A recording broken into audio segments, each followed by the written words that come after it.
I asked you not for victory, for somehow that seems wrong, but only for protection and courage to be strong. Strength not to conquer, but just that I fight well, and prove myself a sportsman at the final bell. I asked you, Christ of suffering, that should I suffer pain, I'll offer it for all my sins, so that it won't be in vain. And if perhaps he cuts me in the bright red blood I see, I ask that I remember the blood you shed for me.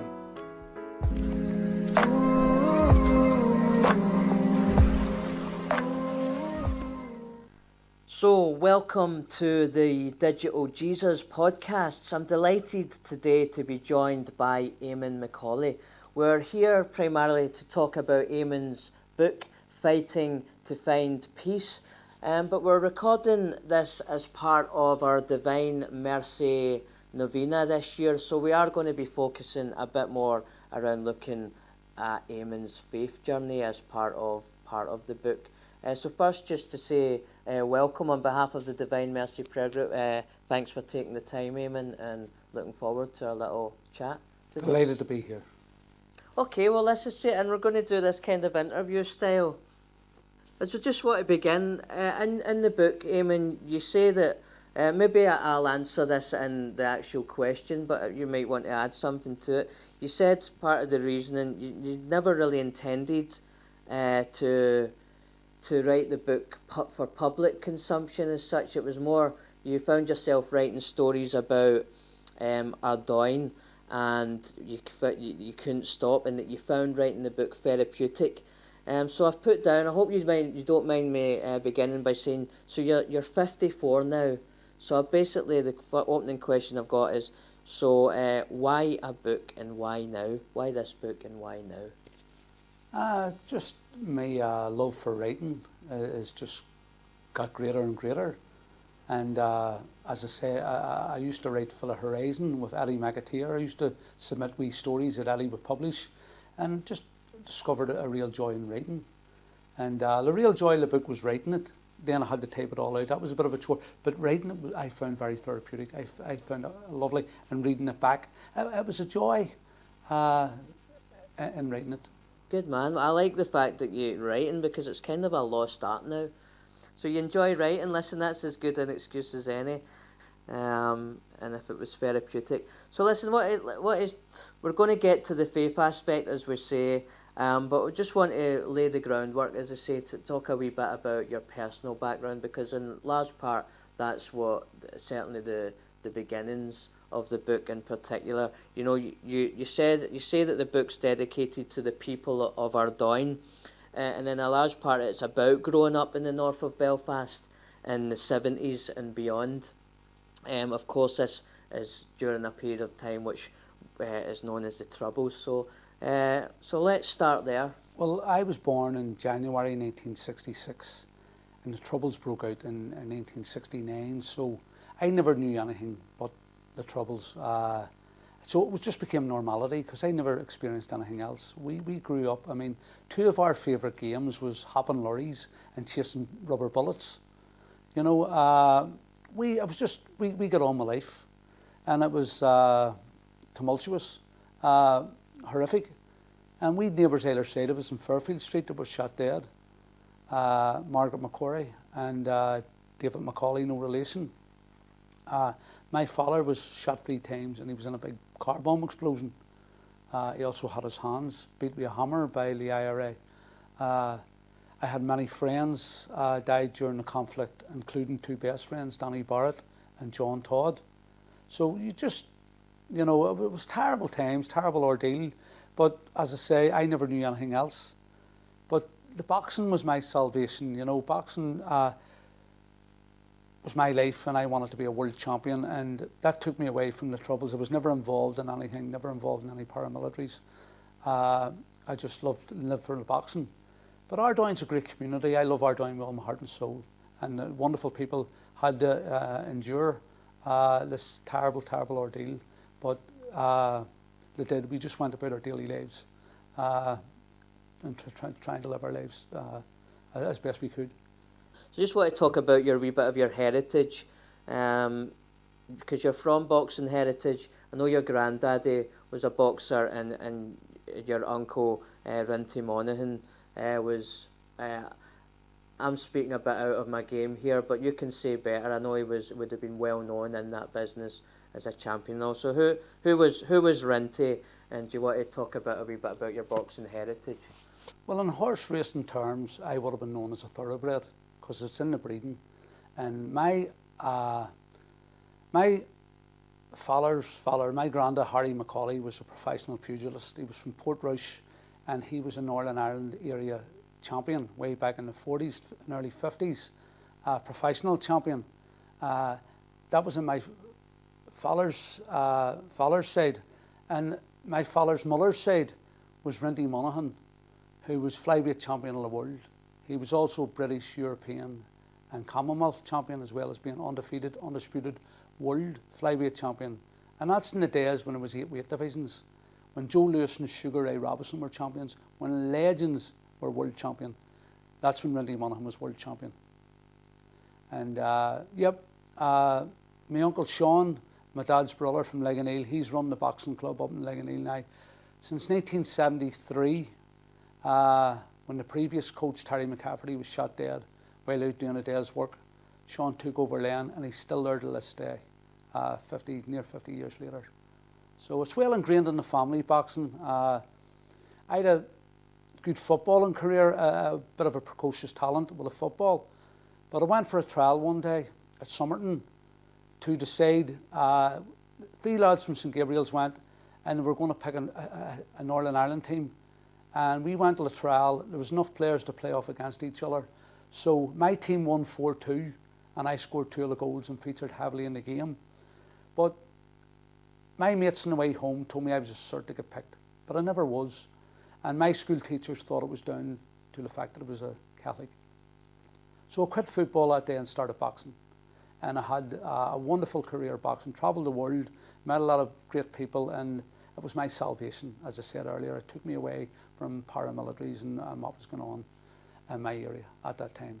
My father was dead set against me going to the boxing. He wanted to see me continuing playing the soccer. He went to 2 youth leaders, Mickey Brennan and Hugo McGee, and asked them would they persuade me to go back to the football. But it wasn't for changing, and the reason why my dad was so concerned was because his father, Harry McAuley, who I spoke of earlier, he ended up with pugilistic dementia, and he died at 58, but he was ill for 10-15 years before that, and my dad didn't want to see it repeated, and that's very sad. So that's, but once I went to the gym in the Sacred Heart under Eamon McAuley, I was hooked. I was absolutely hooked with the boxing. I loved it, I loved the buzz, and there was no going back for me. And then my dad accepted that and supported me. I want to speak a wee bit about your daddy, because there's no, I suppose, getting away from Eamon. I think it's like you say, probably a book in itself could be written about your daddy himself, and it's obviously a big part of this story that you've written. So Coco, as he was known in the local community, and maybe just say a few words in and around that about the book or just on your personal life. Well, I think my father is the star of the show in the book, and I'm happy for that to be the case. He had a very violent life, unfortunately, but my dad was a good man. The Troubles broke out, and people joined organisations and got at my dad through hiding behind them organisations, and that done his head in. My dad had knife and battle wounds from before the Troubles started, but as I said earlier, he was shot 3 times. He was shot twice by the IRA in Pilot Street in 1973, shot in the foot and shot in the stomach. He was shot in the Avenue Bar in 1989 when 3 Catholics were shot dead. He was in a big car bomb explosion in Etna Drive, which killed 2 fellas, blew a guy's head off. And my father was in his car, and there's photos in the book of the car that my dad came out of, and you wouldn't believe anybody could have come out of that car alive. My dad was also involved in killing a fella in a street fight in Camden Town. My dad said the guy was a bully boy. It followed my dad into the toilets to pursue the argument they had outside, and my dad hit him. And my dad walked out of the toilets and walked out of the bar, and unfortunately the fella died. We don't know how he did. Did his head hit the ground? Did he choke on his own vomit? We don't know how he died, but my father had to flee Camden Town then and come back to Ardoyne. So my dad's street fighting prowess was legendary, and his fighting with the paratroopers. They flew a regimental boxing champion over from Germany to challenge my dad. You just couldn't make that up. And my dad done him. He Judas my dad with a knuckle duster. And there's people still alive to this day who were there who witnessed it. And but my dad filled him in. My dad done him. And when the guy was laying in the heap, that's when they discovered the knuckle duster. So after that, the British Army respected him, revered him even, and never really bothered him again. And there used to be graffiti in Herbert Street in Old Ardoyne, and it says Coco rules the Paras. They couldn't get one to beat him. So you're from boxing heritage, Eamon.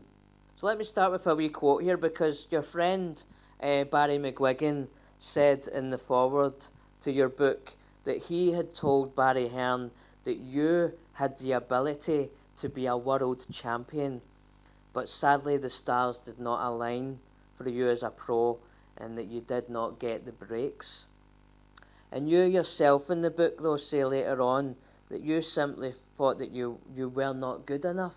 I thought that was quite harsh on yourself, and that there was an I suppose before we get into maybe some of your box career, just do you feel was there an unfulfilled potential, for want of a better expression? What are your thoughts in reflection on that? Well, Barry was also an old sparring partner of mine, or I was an old sparring partner of Barry's, whatever way you want to look at it. And yep, I never fulfilled my potential. But as I say in the book, probably because I wasn't good enough, but maybe that was a bit harsh, but a world champion will always find his way. You know, he'll always find his way, a world champion. He'll overcome obstacles, and that's what makes him very special. That's what makes him a world champion, and I didn't. But, you know, a lot of things happened to me. A lot of people pulled out of fights at the last minute. Fights that I had trained diligently for 3 months, and maybe flew over to London, and the opponent pulled out the day of the fight, the day before the fight. That must have happened to me 10, 15 times. I had a lot of bad luck. And but as I say, a world champion will always find a way. He'll have the drive and the ambition, but that's what happened with me. But the 10 years or so that I boxed, I had a wonderful time. I met kings and queens and presidents. I travelled the world, and yeah, I wouldn't be what I am today only for the boxing. I boxed in many special places: the Royal Albert Hall, Wembley a few times, King's Hall, Preston Guildhall, boxed in a lot of the Hilton Hotel, the Grosvenor House Hotel. I mean, I boxed in some very, very special places, and it was always well treated. People always looked up to boxers, and I was given a lot of respect. Unlike yourself, I'm no historian or expert. I did a wee bit of homework with regards to your book, but not your career. So I wanted to talk a wee bit about those 10 years as you described. What would you say were some of the achievements and your proudest moments as a boxer in those 10 years? Do you want to maybe highlight one or two of those? But yes, I won Ulster, County Antrim Federation and Ulster titles. I was beaten in an Irish final in 1981. I went to England, and that's when I really came to the fore. And I was knocking people out with one punch. I had great punching power. And the Manchester Evening News, the editor of the sports editor Ed Barry, started calling me the Belfast Bomber. But at that time, bombs were going off all over England, maiming and killing many people. Bombs went off in the Arndale Centre in 1983 in Manchester when I was there. So I felt very uncomfortable with the Belfast Bomber tag. So me and my uncle Gerard went down to the Manchester Evening News and asked the sports editor Ed Barry would he desist from calling me the Belfast. So I was blessed with that. Rinty was a powerful puncher too, and maybe that's where I inherited that. He changed it nicely to the head. Great moments in the boxing career. I went to Colombia and Panama. Craig, a Los wee bit Angeles, sloppy with his shot, and down again for another left. Bit here in the second.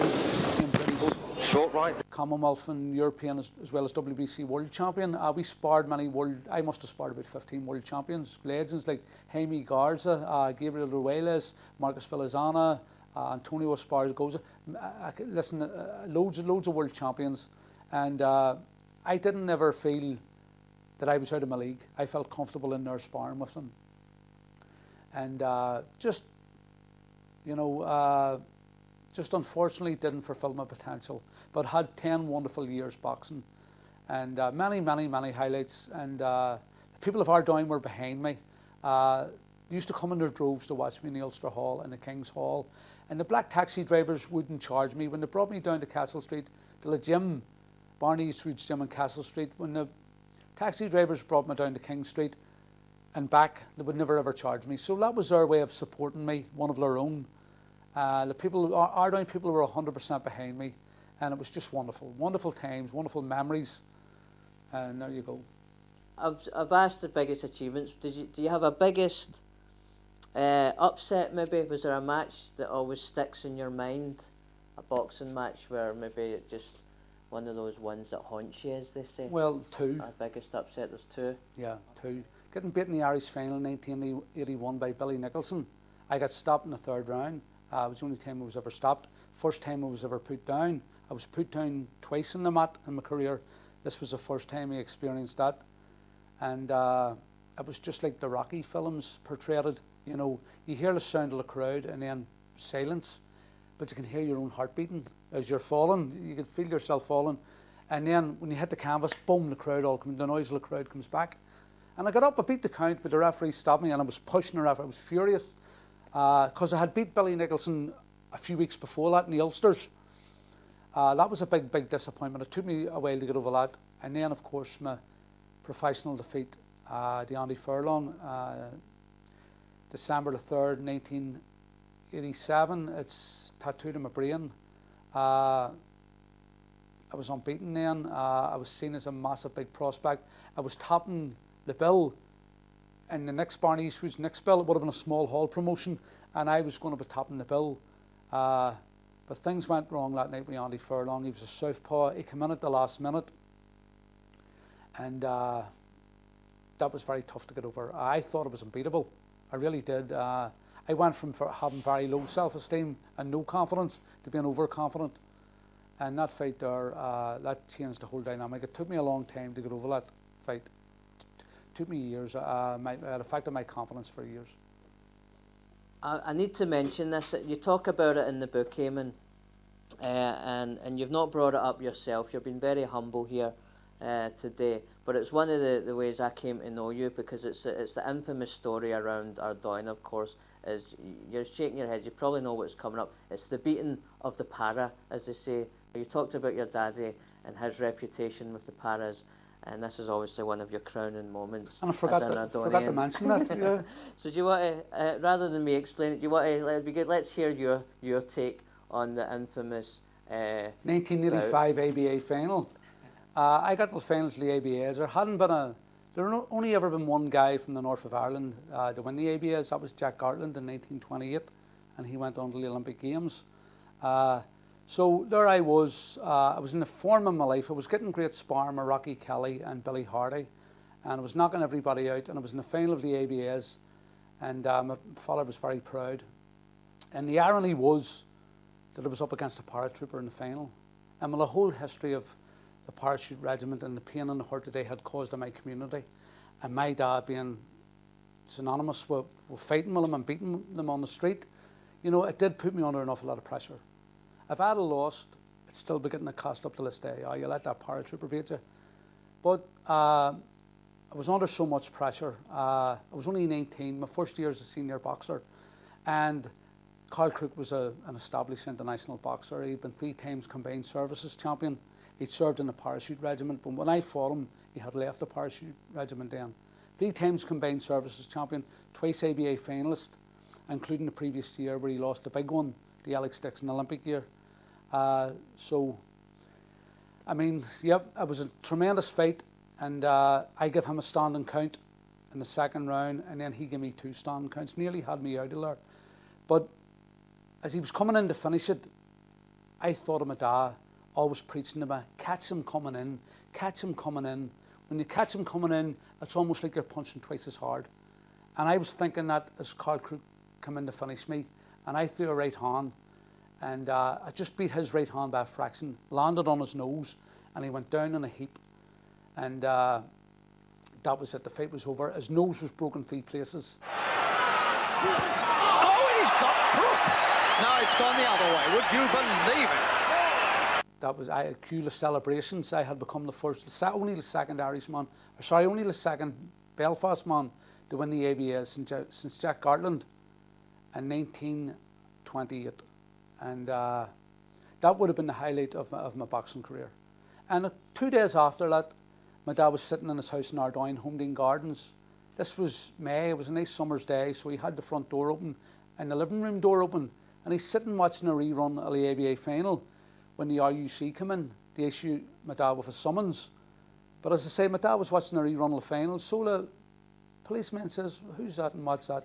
My dad says, "That's my son, he won the ABA, British ABA title the other night." "Which one is he?" "That one with the red piping, that one there." "Oh, right, oh. They were oohing and ahhing and got really caught up in the fight. And at the end of the fight, they were asking all sorts of questions about me, shaking my dad's hand, and away they went.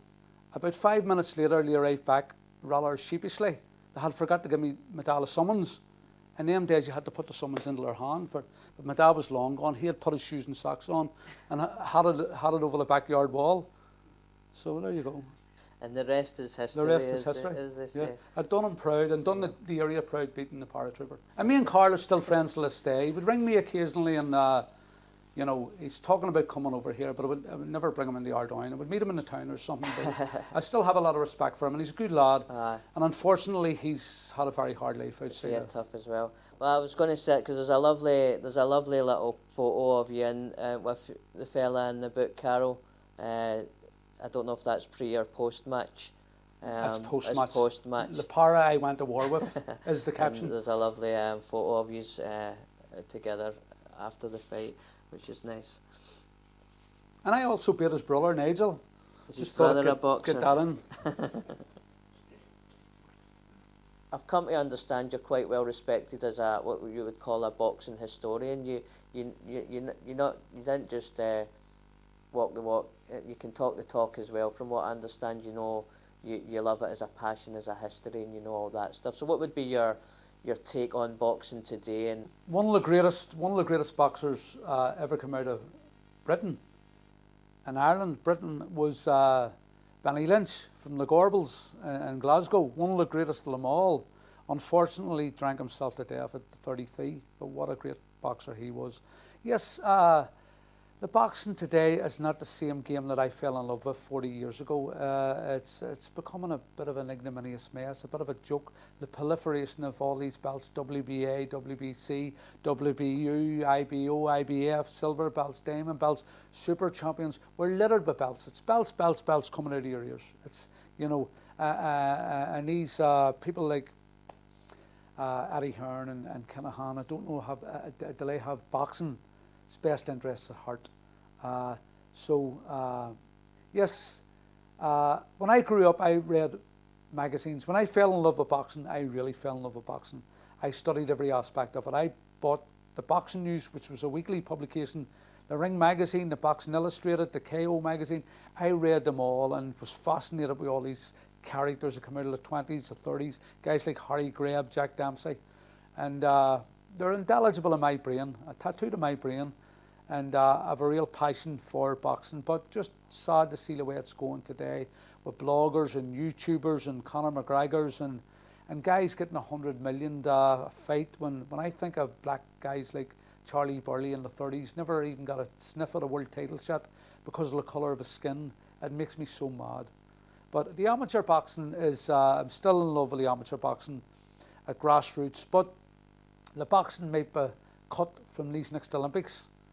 In fact, I have made a decision that it will be cut, but they're appealing it. So I hope it doesn't go to the Olympics, because it's vitally important. And amateur boxing is the umbilical cord of boxing. If it dies early, the pros will die too. And unfortunately, not so many people are boxing in America now. All the black heavyweights, the 80s, 70s, 60s, 50s.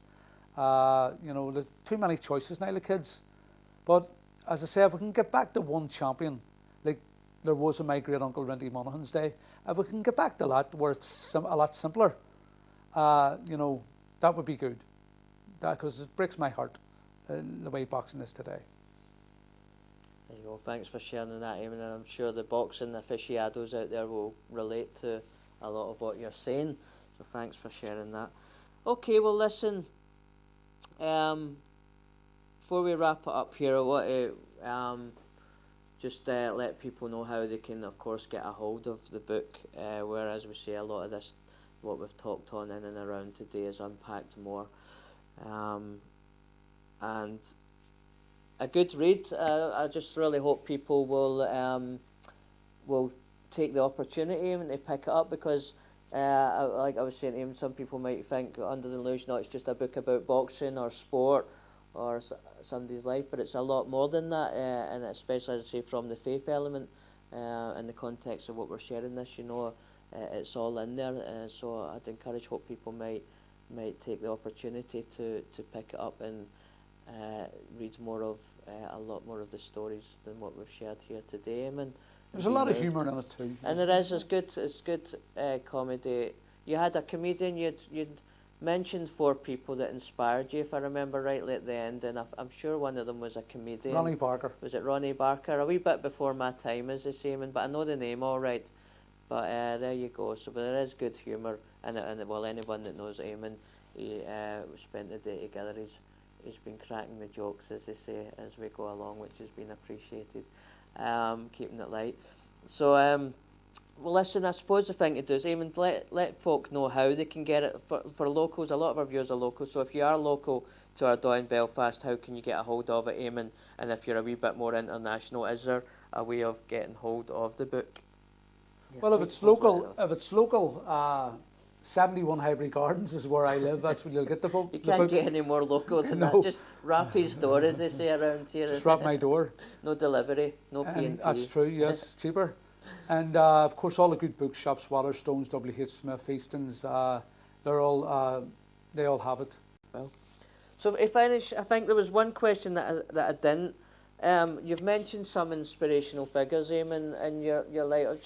And I know I've seen some photos and I've seen the things. I know you've met some tremendously famous celebrities, both in the sporting and just in the celebrity world. I was just wondering if there was one in particular, might be a nice wee way to wrap up, that memorable celebrity, whether it be the sporting world or celebrity world, that you just one of those ones again that maybe just implant in your memory, that were impressive maybe as a person. You thought, Well, my hero growing up was Barry McGuigan, and I got very friendly with Barry. I was in the Castle Street gym with him and sparred with him quite a few times. And when Barry left Eastwoods and went to live in England, Faversham and Kent, he invited me over to his house a few times. I've been in his house. Barry's always been great with me. He's fixed me up with Barry Hearn. When my contract ended with Barney Eastwood, he rang me up one day and he says, "Why are you not boxing? You could be world champion."